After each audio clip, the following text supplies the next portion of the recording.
Anyone else has a question? Yes, ma'am. Are we going to be chastised for helping the belonging? Helping them? And, like dealing with them in business or whatever? I'm glad you asked that.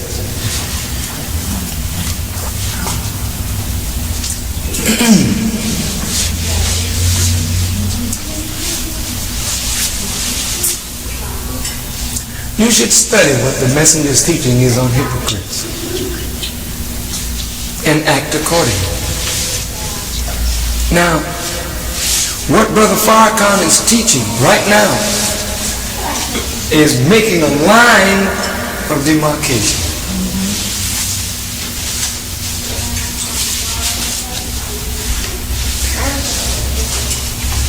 In a few days, your little covenants that you make with Balaams, if you have any, will be totally broken. You should not be having nothing to do with them. Nothing. They've had plenty of time to decide on the messenger for or against.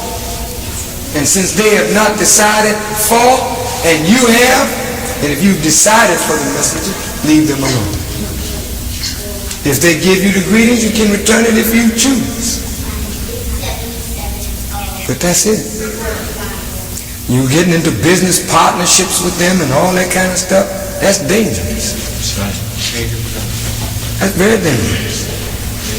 I don't even know what would be in your mind to make you want to enter partnership in any way with one that denies the messenger and the truth that the messenger taught and the God of the messenger after you come into the knowledge of the truth. Why would you want a partnership with one who knew what you know and then turned his back on it and condemns the messenger as a liar? Well, suppose it's your mother and father. I don't care who it is. The Holy Quran says, be your near kin. You just, be honorable and respectful, but you can't follow those that are disbelievers in Allah and the Messenger. That's just it. So if that's what you want to do, is make a partnership with them, that's all right with me. But it just tells us something about you. Holy Quran says, you can tell that one in whose heart Allah has implanted faith. That's right. Because he loves no one above Allah, the messenger, and the truth, though they be his near kin, husband, wife, children. If they disbelieve, he don't love the disbeliever above Allah.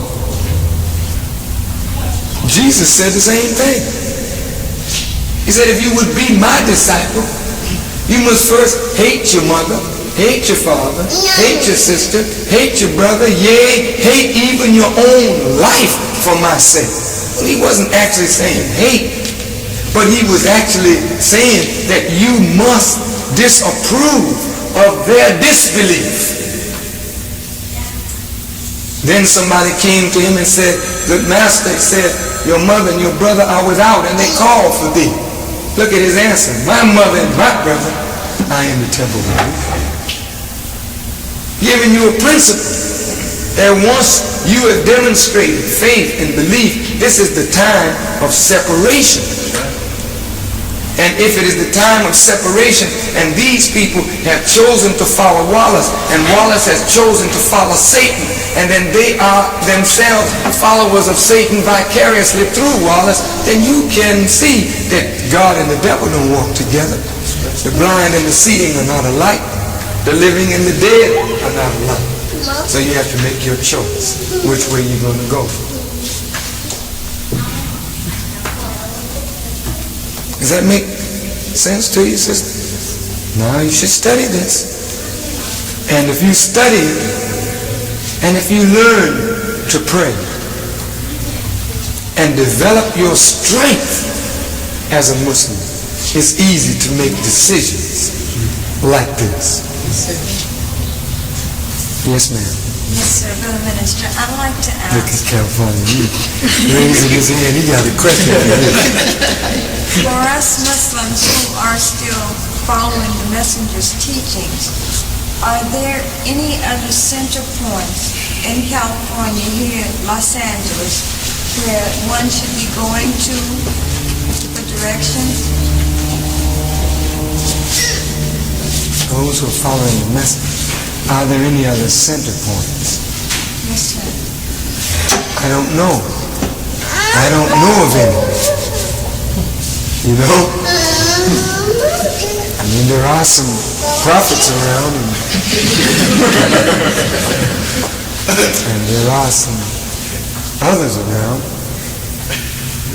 So I like you to be free to do what you want to do, so we can see who you are and where you belong.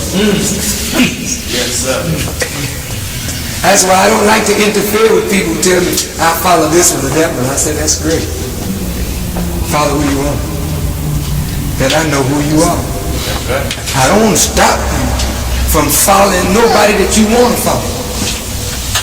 Because I want to see what's in you. Because birds of a feather, they do flock together. So I recognize this, and this is the only one I know. And I hope and pray that we will help to make it what we will be all pleased with, that we all can make it ourselves. Yes. I'd like to ask a question to get further clarity on Sister Brenda's question, because I felt that the matter in which perhaps it was asked caused you to answer in a certain way, which was right and correct, but may not fit the particular situation. It might put a burden on someone that maybe shouldn't be on that heaven. Or maybe I'm misunderstanding. You can correct me or clear me up. And that is, instead of a partnership with the Balaam, you give an example, if it's the devil or whatever the case, I'm certain that Allah and His messenger, why would you be pleased with us going in business with the devil? But if we have to if we're running any business and we have not set up certain facilities yet to do certain things, is it improper to have to buy certain supplies from the devil or Balaam with the intent in mind of moving from under that relationship, not a partnership? You're selling you got a school supply. I mean, I just don't bring it up. You got what? Bean pie. Brothers, we have a baker that's just graduated from school. He was an apprentice in the bakery school in Bakersfield. He's considering moving here. But all three of our restaurants, for the most part, have been dependent on, we had a Muslim baker, but he moved out of the area, Brother Ezekiel. So then that threw the brothers to have to buy their pies and some of their supplies. They sell something like 100 to 200 pies a day or more. At that point, that threw them to buy supplies and some supplies from the devil. No partnership. They get some here, sometimes they get them somewhere else. The brother just moved, I think, about 3 or 4 months ago. So that's the specific case. And I just wanted you to give it the kind of balance. The kind of gravity. I'll tell you. I'll give you a picture. We worked real hard to build the temple in New York. After it was burned down, under the defection of Malcolm, the messenger spent nearly $1 million building that mosque. The mosque now in New York is under foreclosure. And they sent out an appeal to everybody to come back and help pay off the mortgage. My spirit, and that's the house that the messenger gave me to sit down in. let it go on back to the devil. I wouldn't help a hypocrite to hold on to nothing. Because the minute you help that hypocrite to hold on to what he got, he's not going to give no credit to Allah. If he believed in Allah, Allah would not punish him. Say, but you losing $1 million. What is $1 million? It ain't nothing. If you got the faith in the God, you build that again, twice, 3, 4, 10, 1,000 times. I ain't care about no building. So I let it go to hell rather than to help a hypocrite. And I'm telling you, I wouldn't buy no pies from no hypocrite under no kind of circumstance. See, you rationalize in a sense that a hypocrite is worse than a devil. Did you know that? Yes, sir. No, you didn't. No, you didn't. No, you didn't, because you hang out with them damn hypocrites, but you don't hang out with devils. The Holy Quran teaches you that a hypocrite is in the lowest depth of the fire. Do you know why? Because a devil can't be nothing but a devil. But a hypocrite has chosen the way of Satan above the way of God. And that's why you shouldn't take nothing to do with them. No. See, we love money. We love profit. So we rationalize. So we get the bean pie. So we sell the bean pie. That man is making 200 bean pies, selling them to the Muslims, and the Muslims making a profit. And the more you depend on the hypocrite, the less you depend on yourself. And that's why God whooped the hell out of your businesses. You're not doing what you could do because you don't trust your God. That's what I see here in California. You don't trust your God, and that makes you 90% hypocrites yourself. You listen to me good, man. I'm not sparing none of you. The things you do determine what you are. Not what we say and what we profess, it's what you do.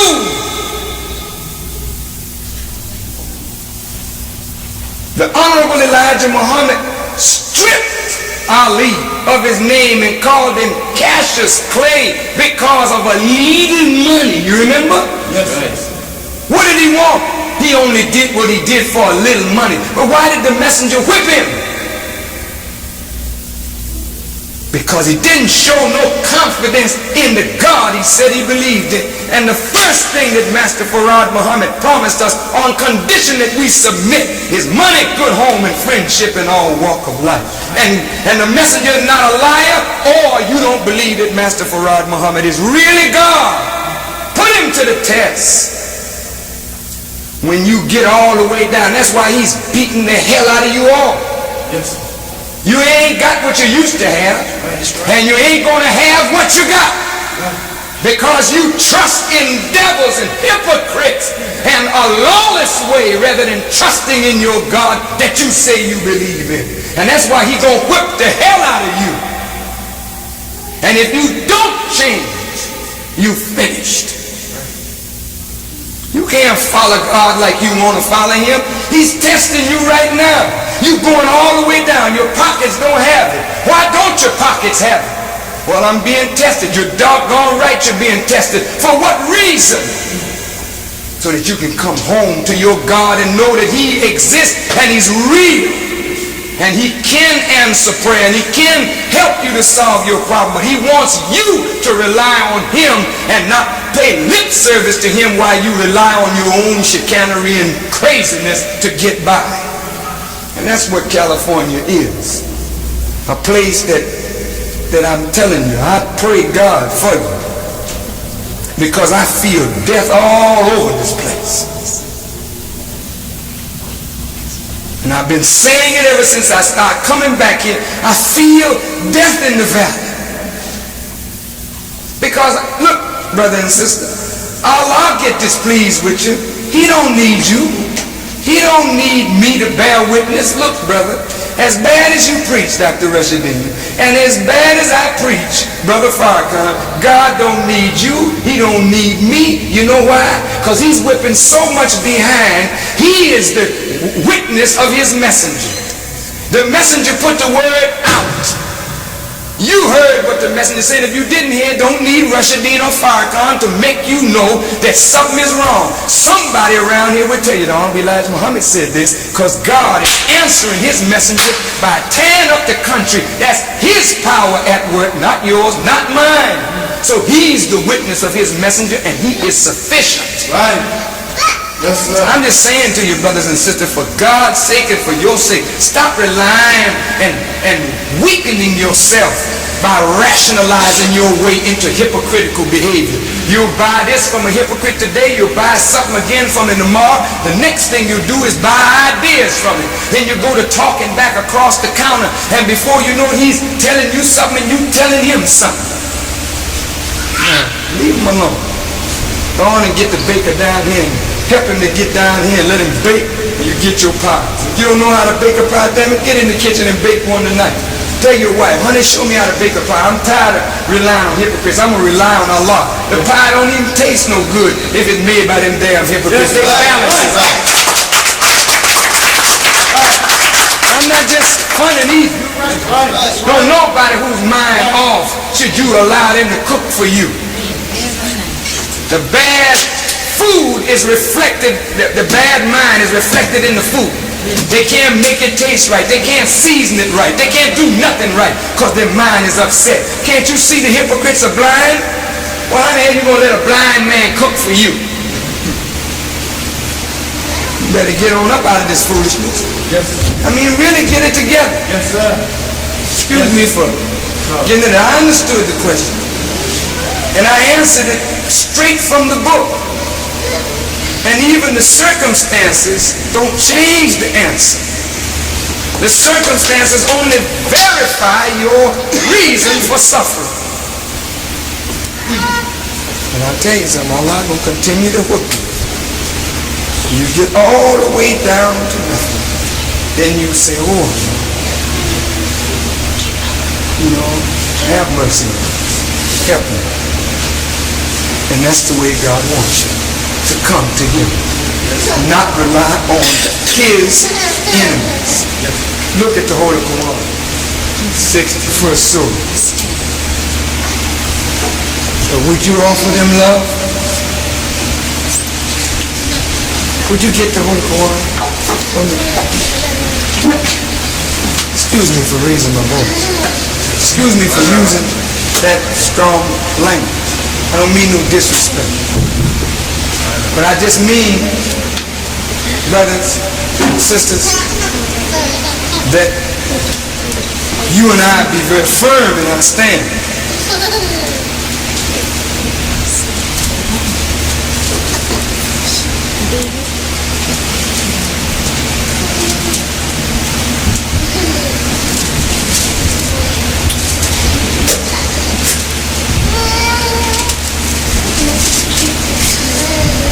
O you who believe,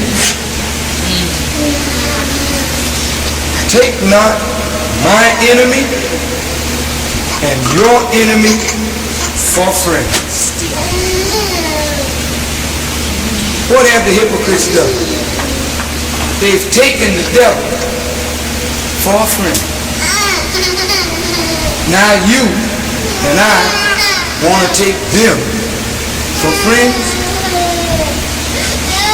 The question is asked, would you offer them love while they deny the truth that has come to you? Have the hypocrites denied the truth that has come to us? Look what it says, driving out the messenger and yourselves because you believe in Allah your Lord. Why are you meeting in the top and not in the masjid or the mosque or the temple? Because you were driven out. Who drove you out? They drove you out because they didn't want nobody in there who believed in Allah, who came in the person of Master Farad Muhammad. Now you gonna offer them love after they drove you out? If you have come forth to strive in my way and to seek my pleasure, would you love them in secret? And I know what you conceal and what you make manifest. And whoever of you does this, he indeed strays from the straight path. Now in your prayer you say, oh Allah, guide us on the straight path. And then this verse says, if you love those who are enemies of Allah and the messenger, then you have strayed from the straight path. So when you stray from the path that you say, oh Allah, guide me on the straight path, the path of those upon whom what? Thou hast bestowed favors. And if you don't find yourself being favored by God, then check the path that you are treading and you may find you strayed from the straight path. Okay? Thank you. I'm glad you raised that, brother, because you enabled me to bring it out even clearer.